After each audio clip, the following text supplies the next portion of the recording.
ദൈവത്തെ സ്തുതിക്കും. ബഹുമാനപ്പെട്ട കർത്താവിന്റെ ശ്രദ്ധദാസന്മാർ,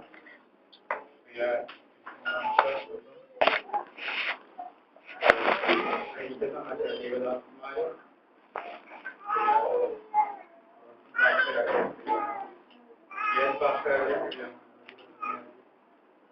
ദൈവത്തിൽ സ്തോത്രം. ഇവിടെ എല്ലാവരോടും കൂടെ ഒരു പ്രാവശ്യം കൂടെ ദൈവത്തെ മഹത്വപ്പെടുത്തുവാൻ ദൈവം ഒരുക്കി തന്ന വിലപ്പെട്ട സാവകാശത്തിനായി ദൈവത്തെ സ്തുതിക്കുന്നു. ദൈവത്തിൽ സ്തോത്രം.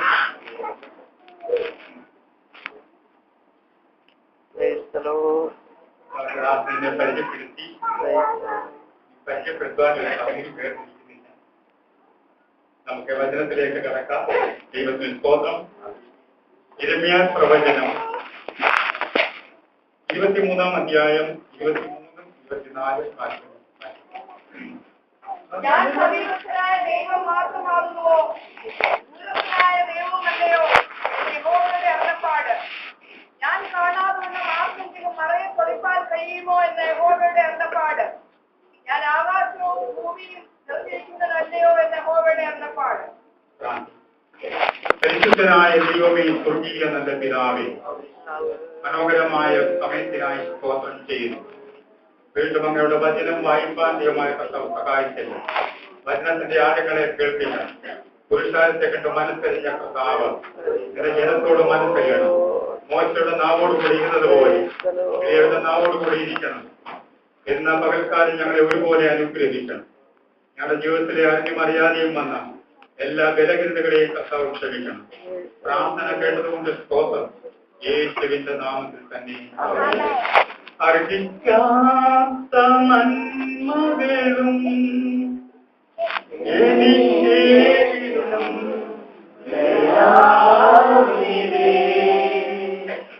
യാചിക്കാത്ത നന്മകൾ പോലും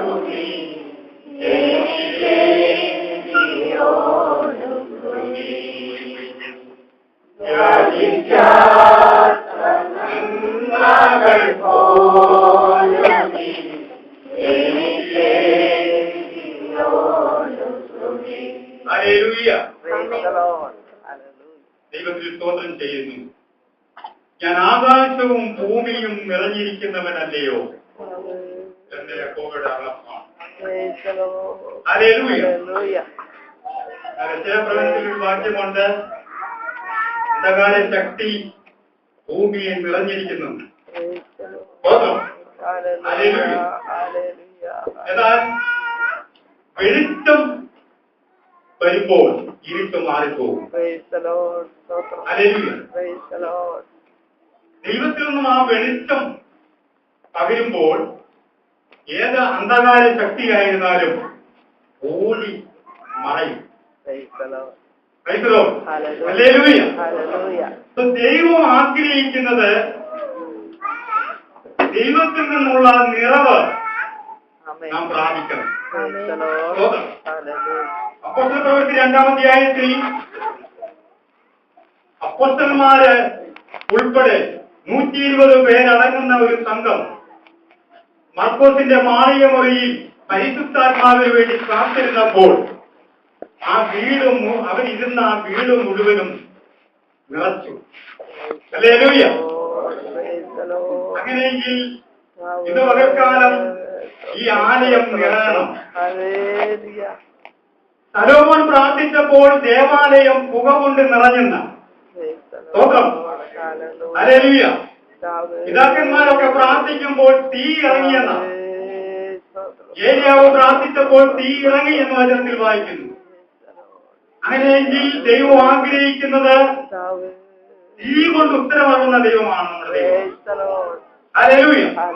നാം സേവിച്ചു നിൽക്കുന്ന ദൈവം സർവശക്തിയുള്ള ദൈവമാണ്. ഹല്ലേലൂയ. ഇന്ന് പകൽക്കാലം ആ ശൂന്യത മാറി ഒരു നിറവ് പ്രാപിപ്പാൻ നാം ഒരുക്കത്തോടെ ആയിരിക്കാം, പ്രാർത്ഥനയോടെ ആയിരിക്കാം. ദൈവത്തിന് സ്തോത്രം. ഒരുപക്ഷെ അന്ധകാര ശക്തി നിറഞ്ഞിരിക്കുന്ന ഒരു അനുഭവമായിരിക്കാം. ദേശം പാപം കൊണ്ട് നിറഞ്ഞിരിക്കുന്ന ഒരു അനുഭവമായിരിക്കാം. എന്നാൽ വിശുദ്ധന്മാര് ആത്മാവിന്റെ നിറവിൽ ദൈവത്തെ ആരാധിക്കുമ്പോൾ സ്വർഗം സന്തോഷിക്കും. രമ്യപ്രവചനം 23:10 ഇങ്ങനെ വായിക്കുന്നു.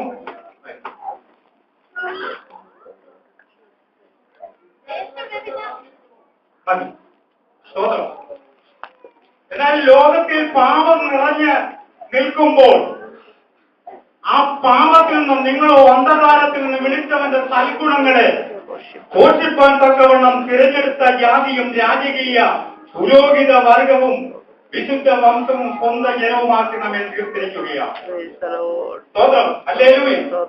1 പത്രോസ്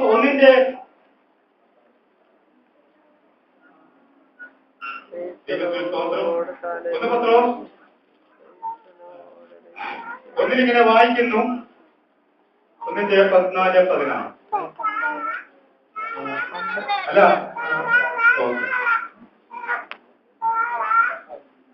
നിങ്ങളെ വിളിച്ച വിശുദ്ധരൊത്തവണ്ണം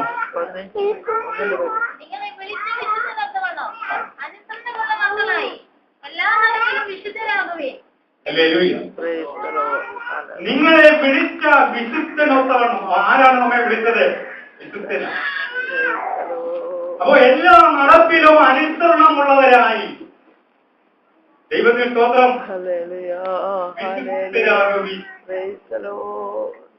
അപ്പോ അനുസരണമുള്ള മക്കളായി തീരണം. ദൈവത്തിന് സ്തോത്രം. ദൈവം ആഗ്രഹിക്കുന്നത് നാം അനുസരണമുള്ളവരായിരിക്കണം. നാം വിശുദ്ധിക്ക് വേണ്ടി നിൽക്കുന്നവരായിരിക്കണം. എന്തു വില കൊടുത്തും. ഹല്ലേലൂയ. കർത്താവിന്റെ രക്തം നമുക്ക് വേണ്ടി ഊറ്റിത്തന്ന് യേശുക്രിസ്തുവിന്റെ രക്തം സകല പാപവും പോകി നമ്മെ ശുദ്ധീകരിച്ചിരിക്കുകയാണ്. അപ്പൊ ദൈവത്തിന് കർത്താവിന്റെ രക്തം നമുക്ക് വേണ്ടി ഊറ്റിത്തന്ന് വില തന്ന് നമ്മെ വിലയ്ക്ക് വാങ്ങി ആ ദൈവത്തിന് നാം വില കൊടുത്ത് ആ ദൈവനാമത്തിന് വേണ്ടി വില കൊടുക്കേണ്ടത് ആവശ്യമാണ്. വിശുദ്ധിക്ക് വേണ്ടി പോരാടണം. പ്രാർത്ഥനയിൽ പോരാടണം. ദൈവത്തിന് സ്തോത്രം. ഹല്ലേലൂയ. അപ്പോൾ നാം കേട്ടല്ലോ, പത്രോസ് 120 പേരുടെ നടുവിൽ എഴുന്നേറ്റ് നിന്ന് പ്രസംഗിച്ചു. ആത്മാവിന്റെ നിറവിൽ പരിശുദ്ധാത്മാവിന് വേണ്ടി കാത്തിരുന്നു.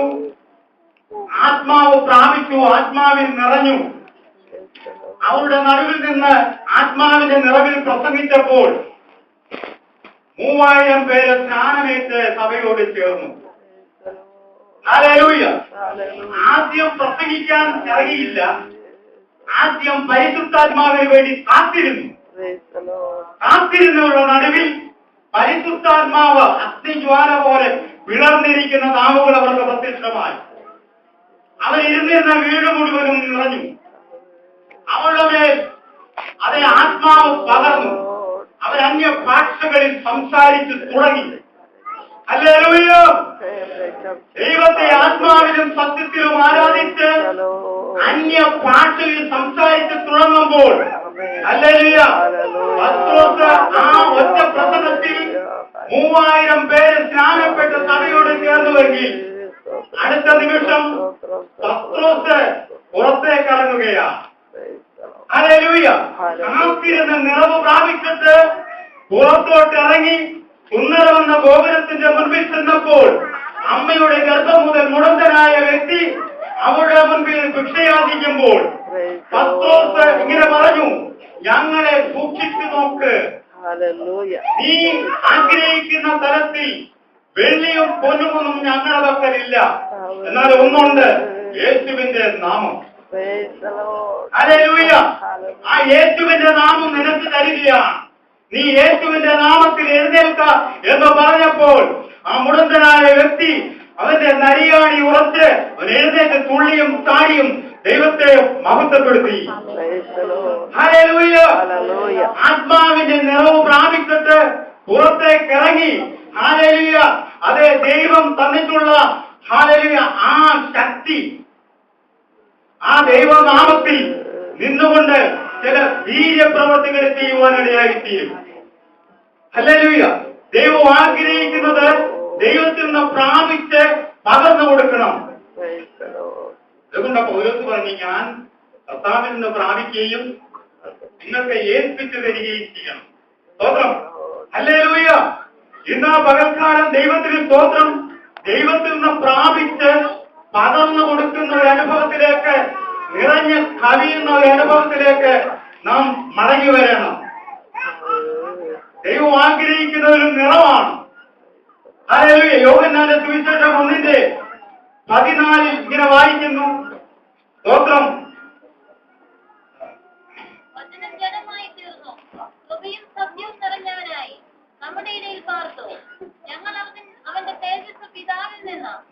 സ്തോത്രം. വചനം ജഡമായി തീർന്നു, കൃപയും സത്യവും നിറഞ്ഞവരായി നമ്മുടെ ഇടയിൽ പാർത്തു. സ്തോത്രം. അതിന്റെ 16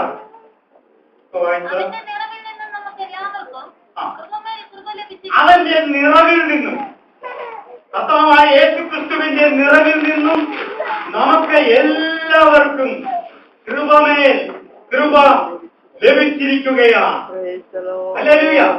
ദൈവത്തിൽ നിന്ന് പ്രാപിച്ച കൃപ അത് വൃഥാവാക്കാതെ, ഹല്ലേലൂയ, അത് ദൈവത്തിന്റെ സ്തോത്രം പ്രവൃത്തിയിലേക്ക് കൊണ്ടുവരുവാനാണ് ദൈവം ആഗ്രഹിക്കുന്നത്. ദൈവത്തിന്റെ സ്തോത്രം. ഹല്ലേലൂയ. അതുകൊണ്ട് കർത്താവ് പറഞ്ഞു, നിങ്ങൾ പോയി ഫലം കായ്പി. നിങ്ങളുടെ ഫലം നിലനിൽക്കേണ്ടതിനും നിങ്ങൾ ഫലം കായ്ക്കേണ്ടതിനും ഞാൻ നിങ്ങളെ ആക്കി വെച്ചിരിക്കുകയാണ്. സ്തോത്രം. ഹല്ലേലൂയ. ലോക അവസാനത്തോളം എല്ലാ നാളും ഞാൻ നിങ്ങളോട് കൂടെ ഉണ്ട്. ഹല്ലേലൂയ. നാം പ്രവർത്തിക്കാൻ പോകുമ്പോൾ ദൈവത്തിന്റെ സാന്നിധ്യം നമ്മോട് കൂടെ ഉണ്ട്. സ്തോത്രം. അതോടെ സുവിശേഷം 23:23 വായിച്ചു.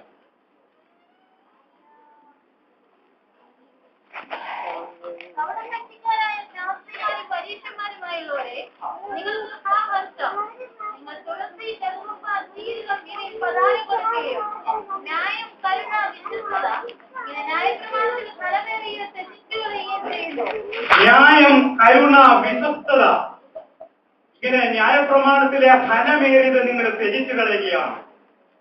നിങ്ങൾ പ്രദാനം കൊടുക്കുന്നുണ്ട്, വേണമെന്നൊക്കെ നിങ്ങൾ ചെയ്യുന്നുണ്ട്. പക്ഷെ ന്യായം, കരുണ, വിശ്വസ്തത അത് നിങ്ങളെ ത്യജിച്ചു കളയുകയാണ്. അടുത്തത്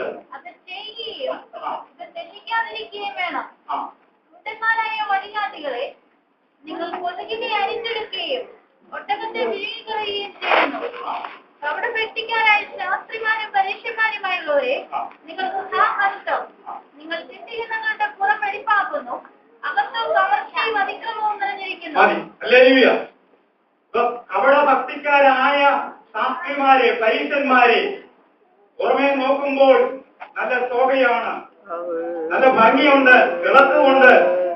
പക്ഷേ നിങ്ങളെ അകം ക്ലാവ് പിടിച്ചിരിക്കുകയാണ്.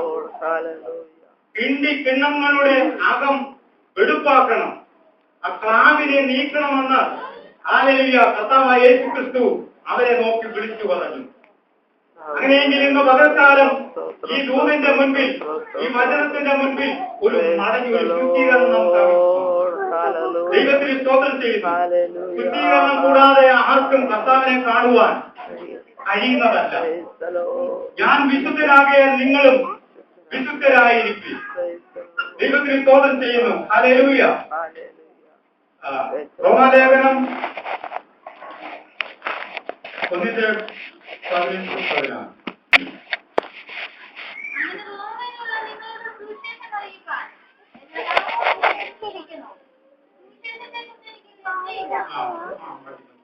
ഹല്ലേലൂയ. പൗലോസ് പറഞ്ഞു, സുവിശേഷത്തെ കുറിച്ച് എനിക്ക് ലജ്ജയില്ല. ദൈവത്തിന് സ്തോത്രം. ലജ്ജ കൂടാതെ സുവിശേഷം വിളിച്ചു പറയണം.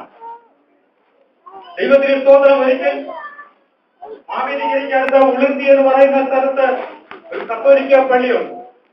അവിടെ ഞങ്ങൾ പരസ്യോഗത്തിൽ സംസാരിച്ചുകൊണ്ട് നിൽക്കുമ്പോൾ ആ അച്ഛനെ ഇറങ്ങി വന്നിട്ട് പറഞ്ഞു, ഇവിടെ പ്രസംഗിക്കരുത്, ഇവിടെ ഞങ്ങൾ സുവിശേഷം കൊടുക്കുന്നുണ്ട്. ദൈവത്തിന് സ്തോത്രം. അപ്പൊ അങ്ങനെ സംസാരിച്ച് ഞങ്ങൾ ശ്രദ്ധിക്കാതെ പിന്നെയും ദൈവവചനം ശക്തിയോടെ സംസാരിച്ചു കൊണ്ടിരിക്കുമ്പോൾ അച്ഛൻ പിന്നെയും പറഞ്ഞു ഇവിടെ സംസാരിക്കാൻ പറ്റത്തില്ലെന്ന് പറഞ്ഞു. അവിടെ കൂടിയ ജനവും അച്ഛന്റെ കൂടെ ആയി. അങ്ങനെ ഞങ്ങൾ അവിടുന്ന് മറ്റൊരു സ്ഥലത്തേക്ക് മാറിപ്പോകുവാനിടയാക്കി. ഞാൻ പറഞ്ഞതിന്റെ താല്പര്യം, ദൈവത്തിന് സ്തോത്രം, സുവിശേഷത്തെ കുറിച്ച് എനിക്ക് ലജ്ജയില്ലെന്ന് പൗലോസ് വിളിച്ചു പറഞ്ഞു. ദൈവത്തിന് സ്തോത്രം. റോമാലേഖനം 15:14. റോമർക്കെഴുതിയ ലേഖനം 15:14. സഹോദരന്മാരെ, നിങ്ങൾ തന്നെ ദയാപൂർണ്ണരും സകല ജ്ഞാനവും നിറഞ്ഞവരും അന്യോന്യം പ്രബോധിപ്പാൻ പ്രാപ്തരുമാകുന്നുവെന്ന് ഞാൻ നിങ്ങളെ കുറിച്ച് ഉറച്ചിരിക്കുന്നു. മതി. ദൈവത്തിന് സ്തോത്രം. റോമിലുള്ള വിശ്വാസികളെ കുറിച്ചാണ് പൗലോസ് വിളിച്ചു പറയുന്നത്. നിങ്ങൾ ദയാപൂർണരായിരിക്കണം എന്ന് ഞാൻ അറിയുന്നു. നിങ്ങൾ ജ്ഞാനം നിറഞ്ഞവരായിരിക്കണം. ഒരു വിശ്വാസിയെ സംബന്ധിച്ചിടത്തോളം ആരെ പരിശുദ്ധാത്മാവ് നിറഞ്ഞ അനുഭവം മാത്രം പോരാ, അത് നിലനിൽക്കണമെങ്കിൽ ജ്ഞാനത്തിൽ നിറഞ്ഞു വരണം. ഹല്ലേലൂയ. പ്രാർത്ഥനയിൽ നിറഞ്ഞു വരണം. ദൈവത്തിന് സ്തോത്രം. എഫേസ്യ ലേഖനം 6 ഇങ്ങനെ വായിക്കുന്നു, ഒടുവിൽ കർത്താവിലും അവന്റെ അമിത ബലത്തിലും ശക്തിപ്പെടണം. ഹല്ലേലൂയ. നാം ശക്തിയിൽ നിറഞ്ഞു വരണം. ദൈവത്തിന് സ്തോത്രം. ഈ ശക്തിയിൽ നിറഞ്ഞെങ്കിൽ മാത്രമേ ഹല്ലേലൂയ പിശാചിനോട് എതിർത്ത് നിൽപ്പാൻ കഴിയത്തുള്ളൂ. അല്ലാതെ എത്ര തീരുമാനത്തിൽ മുൻപോട്ട് പോയാലും ഈ ശക്തി ഇല്ലെങ്കിൽ എവിടെയെങ്കിലും മുൻപോട്ട് വിടാൻ ആത്മീയ തലത്തിൽ മുന്നേറുവാൻ കഴിയാതെ പിശാച് ബാധിച്ചുകൊണ്ടിരിക്കും, അല്ലെങ്കിൽ പോരാടിക്കൊണ്ടിരിക്കും. അതിൽ നിന്നും ജയം പ്രാപിക്കണമെങ്കിൽ നമ്മൾ പ്രാർത്ഥനയിൽ പോരാടണം, പ്രാർത്ഥനയിൽ ശക്തിപ്പെടണം. ഉപവാസത്താലും പ്രാർത്ഥനയാലും അല്ലാതെ ഈ വ്യാധി നീങ്ങിപ്പോകുന്നില്ല എന്ന് ഹല്ലേലൂയ തിരുവചനം നാം വായിക്കുന്നുണ്ട്. മത്തായി സുവിശേഷം 17 വായിക്കുന്നു, 17:21 ഉപവാസത്താലും പ്രാർത്ഥനയാലും അല്ലാതെ ഈ വ്യാധി നീങ്ങിപ്പോകുന്നില്ല. അപ്പോൾ നീങ്ങിപ്പോകണമെങ്കിൽ ഉപവസിച്ച് പ്രാർത്ഥിക്കണം. അത് മാത്രമല്ല, ദൈവത്തിന് സ്തോത്രം, പൗലോസ് റോമിലുള്ള വിശ്വാസികൾ ധർമ്മശേഖരം കൊടുക്കുമ്പോൾ അത് യെരുശലേമിലുള്ള ദരിദ്രന്മാരായവർക്ക് അവരെ സഹായിക്കാനായിട്ട് പൗലോസ് കൊണ്ടുപോകുന്നുണ്ട്. ദൈവത്തിന് സ്തോത്രം. ഹല്ലേലൂയ. റോമിലുള്ള ദൈവത്തിന് സ്തോത്രം, ദൈവസഭ പൗലോസിന് ധർമ്മശേഖരം കൊടുത്ത് യാത്ര ചെയ്യുമ്പോൾ പൗലോസ് പറയുന്നത് ഇത് യെരുശലേമിലുള്ള ദരിദ്രന്മാരായവർക്ക് കൊടുക്കുവാനാണ്. ഹല്ലേലൂയ. അപ്പൊ നമ്മെ സമ്പന്നരാക്കുവാൻ കർത്താവ് ദരിദ്രനായി. അങ്ങനെയെങ്കിൽ നമുക്ക് ലഭിക്കുന്ന നന്മ സുവിശേഷ പ്രവർത്തനത്തിന് വേണ്ടി അവിടെ എഴുതിയിരിക്കുന്ന വിശുദ്ധന്മാര് ദരിദ്രരായവർക്ക് വേണ്ടിയെന്ന്. അപ്പോൾ എത്രയോ വിശുദ്ധന്മാര് ഹല്ലേലൂയ അതേ ദാരിദ്ര്യം അനുഭവിച്ച് കർത്താവിന്റെ വേല ചെയ്യുന്നവരുണ്ട്. ദൈവത്തിന് സ്തോത്രം. ഹല്ലേലൂയ അവരെ അത് അന്വേഷിച്ച് അവർക്ക് കൊടുക്കണം. ദൈവത്തിന് സ്തോത്രം ചെയ്യുന്നു. ഹല്ലേലൂയ. യാക്കോബിന്റെ ലേഖനം 1:27. യാക്കോബിന്റെ ലേഖനം 1:27. പിതാവായ ദൈവത്തിന്റെ മുമ്പാകെ ശുദ്ധവും നിർമ്മലവുമായുള്ള ഭക്തിയോ അനാഥരെയും വിധവമാരെയും സന്ദർശിച്ചെന്ന് കാണുന്നതും ലോകത്താലുള്ള കളങ്കം പറ്റാത്തവണ്ണം തന്നെ കാത്തുകൊള്ളുന്നതുമാകുന്നു. ദൈവത്തിന് സ്തോത്രം. ഇപ്പൊ ഭക്തിയുണ്ട്, വിശുദ്ധ ജീവിതമുണ്ട്, പക്ഷെ അത് പ്രവൃത്തിയിലേക്ക് കൊണ്ടുവരണം. ദൈവത്തിന് സ്തോത്രം. അവിടെ വായിച്ചത് 1:27 വായിച്ചത് വിധവമാരെയും അനാഥരെയും അവരുടെ സങ്കടത്തിൽ ചെന്നവരെ കാണുകയും അവരെ സഹായിക്കുകയും ചെയ്യണം എന്ന് പറയുവാനിടയാക്കുക. ദൈവത്തിന് സ്തോത്രം. ഹല്ലേലൂയ. ദൈവകൃപയാലെ IPC ജനറൽ കൺവെൻഷനിൽ കുമ്പനാട്ട് വെച്ച് പ്രിയ വിൽസൺ പാസ്റ്റർ പ്രസംഗിക്കുമ്പോൾ ഞാൻ ആ വേദിയിലുണ്ടായിരുന്നു. ദൈവത്തിന് സ്തോത്രം. അനേക വിധവമാരെ സഹായിക്കുന്നതായിട്ട് അവിടെ ദേവദാസന്മാര് പറഞ്ഞു. വടക്ക് വീട്ടിലേക്ക് ഒത്തിരി പേരെ സഹായിക്കുന്നതായിട്ട്. ദൈവത്തിന് സ്തോത്രം. ഹല്ലേലൂയ. ദൈവം നമുക്ക് തരുന്ന ഭൗതികം, ദൈവത്തിന് സ്തോത്രം, അത് ആത്മീയമായിരുന്നാലും ഭൗതികമായിരുന്നാലും ഹല്ലേലൂയ അത് അർഹതയുള്ളിടത്തേക്ക് എന്ത് ചെയ്യണം? അത് കൊടുക്കണം, അത് എത്തിച്ചേരണം. ദൈവത്തിന് സ്തോത്രം. എങ്കിൽ മാത്രമേ ദൈവം നമുക്ക് പ്രതിഫലം ഹല്ലേലൂയ തരികയുള്ളൂ. കണ്ണുനീരോടെ വിതയ്ക്കുന്നവർ ആർപ്പോടെ കൊയ്യും. അറ്റ ചുമന്ന് ആർത്തുകൊണ്ടുവരും. ഒരു നിറവിന്റെ അനുഭവമാണ്. ദൈവക്രിസ്തുവിന്റെ ഏകത്വ പ്രവചനം 37:1. യഹോവയുടെ കൈ എന്റെ മേൽ വന്നു. യഹോവയുടെ ആത്മാവിനാൽ എന്നെ പുറപ്പെടുവിച്ച് താഴ്വരയുടെ നടുവിൽ നിർത്തി. അത് അസ്ഥികൾ കൊണ്ട് നിറഞ്ഞിരുന്നു. അസ്ഥികൾ കൊണ്ട് നിറഞ്ഞിരുന്നു. ഹല്ലേലൂയ. താഴ്വരയുടെ നടുവിൽ കൊണ്ട് അസ്ഥി കൂമ്പാരത്തിന്റെ നടുവിൽ ചുറ്റി നടക്കുമാറാക്കി പ്രവാചകനെ, യെഹെസ്കേൽ പ്രവാചകനെ ഏറ്റവും ഉണങ്ങിയ അസ്ഥി കൂമ്പാരത്തിന്റെ നടുവിൽ നിർത്തി. ഹല്ലേലൂയ. അത് അസ്ഥികൾ കൊണ്ട് നിറഞ്ഞിരുന്ന ഒരു മേഖലയായിരുന്നു. എന്നാൽ ദൈവം പ്രവാചകനോട് ചോദിക്കുന്നു, ദൈവത്തിന് സ്തോത്രം, ഈ അസ്ഥികൾ ജീവിക്കുമോ?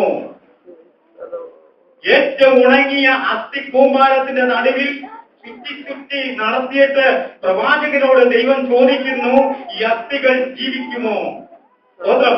ആ ചോദ്യത്തിന്റെ മുൻപിൽ പ്രവാചകൻ മറുപടി പറയുന്നത്, യഹോവയായ ദൈവമേ, നീ അറിയുന്നു. സ്തോത്രം. ആ ഭാഗം വായിക്കുമ്പോൾ, ആ അധ്യായം വായിക്കുമ്പോൾ ഒരു വലിയ സൈന്യമായി ആ അസ്ഥിയോട് ചേർന്നു. കാറ്റിനോട് പ്രവചിച്ചു. ആ നിഗളന്മാർ ജീവിക്കേണ്ടതിന് കാറ്റ് അവരുടെ മേൽ ഊതി. അവർ വലിയൊരു സൈന്യമായി നിന്നു. അങ്ങനെയെങ്കിൽ ഒരു വലിയ അസ്ഥിക്കൂമ്പാരത്തിന്റെ നടുവിൽ കൂടിയാണ് ദൈവം നമ്മെ നടത്തിക്കൊണ്ടിരിക്കുന്നത്. ഹല്ലേലൂയ. അതുപോലെ യെഹെസ്കേൽ പ്രവചനം 47:6 അവൻ എന്നോട്, മനുഷ്യപുത്രാ, കണ്ടുവോ എന്ന് ചോദിച്ചു. പിന്നെ അവൻ എന്നെ നദീതീരത്ത് മടങ്ങിച്ചെല്ലുമാറാക്കി. ഞാൻ മടങ്ങിച്ചെന്നപ്പോൾ നദീതീരത്ത് ഇങ്ങനെയും അങ്ങനെയും അനവധി വൃക്ഷം നിൽക്കുന്നത് കണ്ടു. അപ്പോൾ അവൻ എന്നോട് അരുളി ചെയ്തത്, ഈ വെള്ളം കിഴക്കേ ഗലീലയിലേക്ക് പുറപ്പെട്ട് അരാബിയയിലേക്ക് ഒഴുകി കടലിൽ വീഴുന്നു. ഒഴുകിച്ചെല്ലുന്ന വെള്ളം കടലിൽ വീണിട്ട് അതിലെ വെള്ളം സത്യമായി തീരും. ദൈവത്തിന് സ്തോത്രം. ഈ പരിശുദ്ധാത്മാവാകുന്ന ഈ നദി ഒഴുകി ചെല്ലുന്നിടത്തൊക്കെയും അത് സത്യമായി തീരും. ആ അധ്യായം പഠിക്കുമ്പോൾ അവിടെ വായിക്കുന്നുണ്ട്, 1000 മുഴം അളന്നപ്പോൾ വെള്ളം അരിയാനുള്ളമായി. വീണ്ടും 1000 അളന്നപ്പോൾ മുട്ടോളമായി. വീണ്ടും 1000 അളന്നപ്പോൾ അരയോളമായി. വീണ്ടും 1000 അളന്നപ്പോൾ നീന്തിയിട്ടല്ലാതെ കടപ്പാൻ വഴിയാതെ വണ്ണം ഒരു ആത്മനദിയുടെ പ്രവാഹം അവിടെ കാണുകയാണ്. ഹല്ലേലൂയ. ഈ ആത്മാവിന്റെ നദി ദൈവത്തിന്റെ സ്തോത്രം ഒഴുകി ചെല്ലുന്നതൊക്കെയും ചലിക്കുന്ന പ്രാണികളുണ്ടാകും. ഹല്ലേലൂയ. അപ്പൊ ആത്മാവിൽ ഹല്ലേലൂയ നീന്തുവാൻ ആരംഭിക്കുകയാണ്. ദൈവത്തിന്റെ സ്തോത്രം. അപ്പോസ്തലന്മാർ ആത്മാവിൽ നീന്തിയതുപോലെ ഈ നാളുകളിൽ നാം ഹല്ലേലൂയ കർത്താവിൽ നിന്നും ആ കൃപ പ്രാപിച്ചുകൊണ്ട് ആത്മാവിൽ നിറഞ്ഞ് നീന്തുവാൻ ആരംഭിച്ചാൽ ഹല്ലേലൂയ ചില ദൈവത്തിന് സ്തോത്രം പ്രാണികൾ എഴുന്നേൽക്കും. ദൈവത്തിന് സ്തോത്രം. ഹല്ലേലൂയ. ഇന്ന് പകൽക്കാലം ഹല്ലേലൂയ അത് നീന്തുവാൻ തയ്യാറായാൽ ഹല്ലേലൂയ ദൈവത്തിന് സ്തോത്രം ഹല്ലേലൂയ നമ്മിൽ വ്യാപിച്ചു നിൽക്കുന്ന ഹല്ലേലൂയ ആത്മാവിന്റെ നിറവിന്റെ ശക്തി ഹല്ലേലൂയ അത് ചില വ്യക്തികളെ പിടിച്ച് എഴുന്നേൽപ്പിക്കുവാനിടയായി. ദൈവത്തിന് സ്തോത്രം ചെയ്യുന്നു. 2 രാജാക്കന്മാരുടെ പുസ്തകം 3:16 ഇങ്ങനെ വായിക്കുന്നു. സ്തോത്രം. 16 അവൻ പറഞ്ഞതെന്നാൽ, യഹോവ ഇപ്രകാരം അറിയിച്ചിരുന്നു, ഈ താഴ്വരയിൽ അനേകം കുഴികൾ വെട്ടുവിൻ. നിങ്ങൾ കാറ്റ് കാണുകയില്ല, മഴയും കാണുകയില്ല. എന്നാൽ നിങ്ങളും നിങ്ങളുടെ ആടുമാടുകളും നിങ്ങളുടെ മൃഗവാഹനങ്ങളും കുടിക്കുന്നത് കാണാം. ഈ താഴ്വര വെള്ളം കൊണ്ട് നിറയും. ഹല്ലേലൂയ. ഈ താഴ്വരയിൽ നിങ്ങൾ അനേക കുഴികൾ കുഴിക്കണം വിശ്വാസത്തോട്. ദൈവത്തിന് സ്തോത്രം. കാറ്റ് കാണുകയില്ല, മഴ കാണുകയില്ല, കുഴികൾ വെള്ളം കൊണ്ട് നിറയും. ദൈവത്തിന് സ്തോത്രം. ഇന്ന് പകൽക്കാലം ആ ശൂന്യ അവസ്ഥയ്ക്ക് ഒരു മാറ്റം വരാൻ പോവുകയാണ്. ഹല്ലേലൂയ. സുവിശേഷത്തിൽ വായിക്കുന്നു, യോഹന്നാൻ സുവിശേഷം 7 ഇങ്ങനെ പറയുന്നു, എന്നിൽ വിശ്വസിക്കുന്നവന്റെ ഉള്ളിൽ നിന്നും തിരുവെടുത്ത് പറയുന്നത് പോലെ ഒരു ജീവജലത്തിന്റെ നദികൾ ഒഴുകും. ഹല്ലേലൂയ. ഇന്ന് പകൽക്കാലം ആ നദി ഒഴുകി പരിശുദ്ധാത്മാവിന്റെ നിറവിൽ ഹല്ലേലൂയ. ഇന്ന് മുതൽക്കാലം ആരാധിക്കാൻ തയ്യാറായാൽ ദൈവത്തിന് സ്തോത്രം. ആരാധനയിൽ വലിയ വിടുതലും ആരാധനയുടെ സൂര്യനെ മാറ്റി പത്രോസിന്റെ വല തീരാറായതുപോലെ ഒരു നിറവ് തരുവാൻ ദൈവം സർവശക്തിയുള്ള ദൈവമാണ്. ഹല്ലേലൂയ. ദൈവത്തെ ആരാധിച്ചെന്ന് മഹത്വപ്പെടുത്തുകയും ഹല്ലേലൂയ. ദൈവാത്മാവ് നമ്മോട് സംസാരിച്ചുകൊണ്ടിരിക്കുന്നു. ദൈവത്തിന് സ്തോത്രം. ദൈവകാലം ഹല്ലേലൂയ. ആത്മാവിന്റെ നിറവിൽ ദൈവത്തിന് സ്തോത്രം. ദൈവത്തെ ആരാധിച്ചു തുടങ്ങുമ്പോൾ ഇതുകാലം ദൈവത്തിന് സ്തോത്രം. ഏത് വിഷയത്തിന്മേലാണ് ശൂന്യതയോടെ ഭാരത്തോടെ നിരാശയിലായിരിക്കുന്നുവെങ്കിൽ ഇന്നത്തെ കാലം ആ നിരാശ മാറ്റി നാളെ ഒരു വലിയ വിടുതല് കർത്താവ് തരാൻ പോകുകയാണ്. ദൈവത്തെ ഒന്ന് ആരാധിച്ച് മഹത്വപ്പെടുത്തുന്നു. ദൈവത്തിന് സ്തോത്രം. ഹല്ലേലൂയ. അപ്പോസ്തലന്മാർ ആരാധിച്ചതുപോലെ പിതാക്കന്മാർ ആരാധിച്ചതുപോലെ ഹല്ലേലൂയ ദൈവത്തിന്റെ ഭക്തന്മാർ ആരാധിച്ച് തുടങ്ങിയതുപോലെ അവിടെ ശൂന്യത മാറിയതുപോലെ ഇന്നത്തെ കാലം നമ്മുടെ ജീവിതത്തിന്റെ ശൂന്യത മാറി ആരെ ഞെരുക്കം മാറി ഒരു വിശാലത തരുവാൻ ദൈവം ആഗ്രഹിക്കുകയാണ്. ഹല്ലേലൂയ. കൈയടിച്ച് ദൈവത്തെ മഹത്വപ്പെടുത്തി ആത്മാവിന്റെ നിറവിൽ ദൈവത്തെ ഒന്ന് ആരാധിക്കുക.